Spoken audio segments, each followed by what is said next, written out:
Welcome. Happy day to you.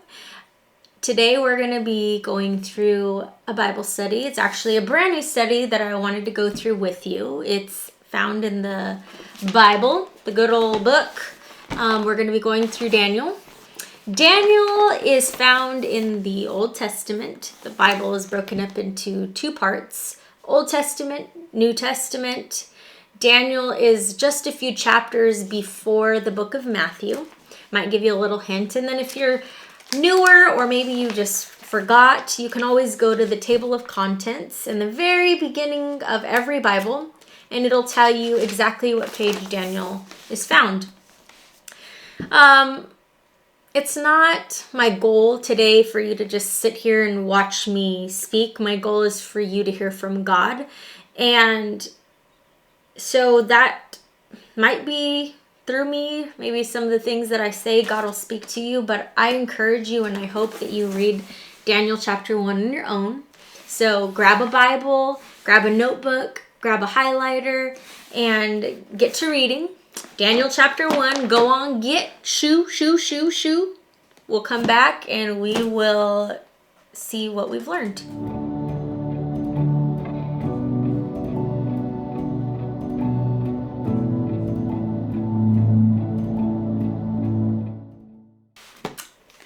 Daniel chapter 1.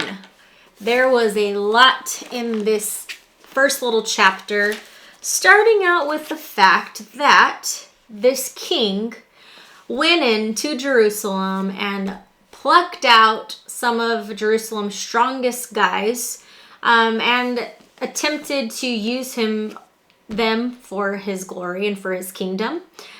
What you have is the main character, Daniel's introduced along with some friends. And I wanted to share with you what I got from this.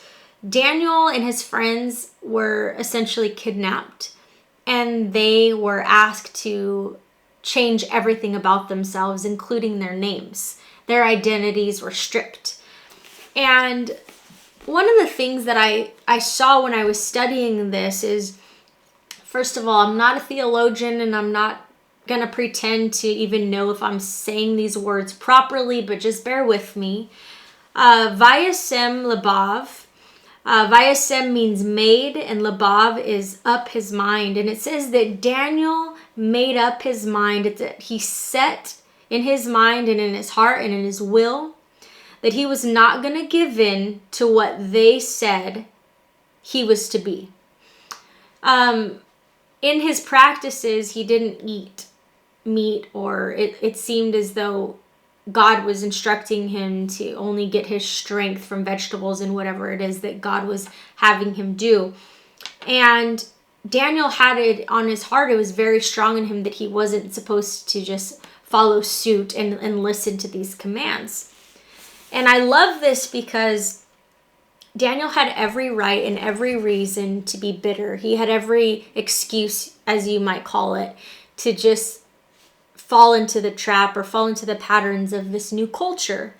And it got me thinking, because I love you so much, and because I love you, I feel like I want you to get this in your head, get it in your heart, that just because you're stressed and you're worried and you're in fear, just because you're bored maybe, doesn't give the reason to fall back and to go backwards. It doesn't give us the excuse that we want to fall back into some of these old patterns.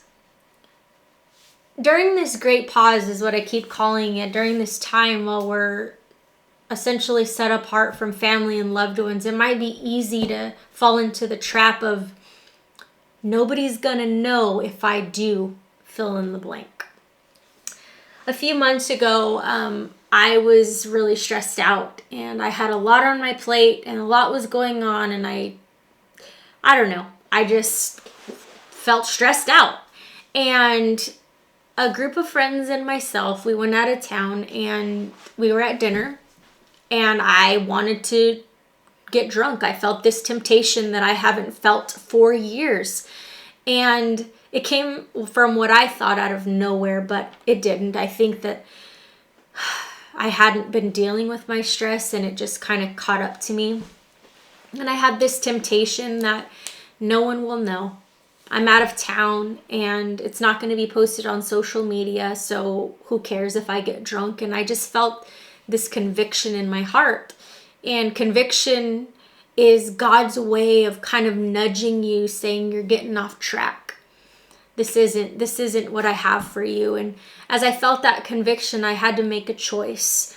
Am I going to give in to the stress and to the feelings of being overwhelmed, or am I going to dig my heels in and stick true to who I know God's calling me to be? I didn't get drunk, but I look back on that time because maybe you're struggling with that too. Maybe right now, as you're home alone and you're bored and you're fearful, maybe you're feeling the temptation to go back to some of those things that God brought you from. Maybe you're feeling tempted to watch pornography again, or to do drugs, or to get drunk, or to binge eat, or to just consume your mind and your heart with worry by scrolling on Instagram or social media, or whatever it is that might be causing added stress. This is already a stressful time, but causing those extra things. I want you to examine your heart. It says in Psalm chapter 139, verse 23 through 24. It's one of my absolute favorite verses in the Bible, and I turn to it often.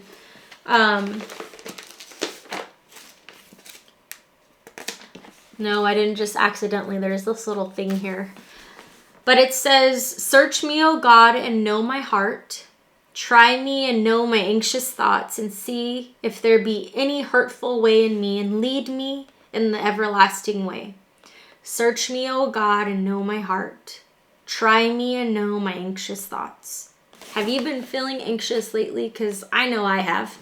I know that there are these times when I just feel overwhelmed, and sometimes I just what am I going to be doing today? I just want to sleep, or I just want to eat all the snacks because it makes me feel good for a little while.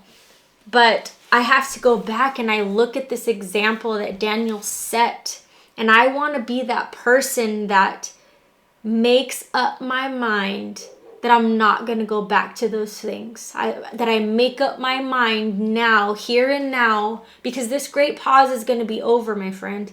And I want to make up my mind and say, you know what, God, no matter what the circumstances look like, no matter what the world says, no matter what everybody else is saying is okay to do, I want to be true to who you've called me to be. One of the things that I saw when I was studying Daniel is the translation of his name. It means that God is my judge. And I love that because we live in an age where we have the ability to manipulate photos and videos and to crop out certain things that we don't want other people to see. And I want to be a person that lives with integrity, that when nobody is watching, who does God say that I am? Because he's the one that I answer to. God's the person that I want to live to please. I don't want to try to crop my life or to try to take things out for you out there to think that I'm holy. I want to be holy because that's who God calls me to be. And I don't know. I mess up all the time, and I'd be lying to you if I said I got it right 100%. There's no way. But I do want to try, and I challenge you to search your heart, to go back, and as we go through the book of Daniel together, I hope to see you tomorrow as we dive into chapter 2, because it's going to start to unfold and you're going to see these layers of Daniel that you might not have seen before. Because I love you, I want to challenge you to start to think about some of the areas that you might be compromising. Start to think about some of the areas where your mind is starting to wander or where you're feeling fearful. And I want you to lay those at Jesus' feet. I'm praying for you. Please feel free to reach out, to send me a DM, send me an email. Whatever it is, you're not alone. I love you so much, and I will see you tomorrow. Have a great day.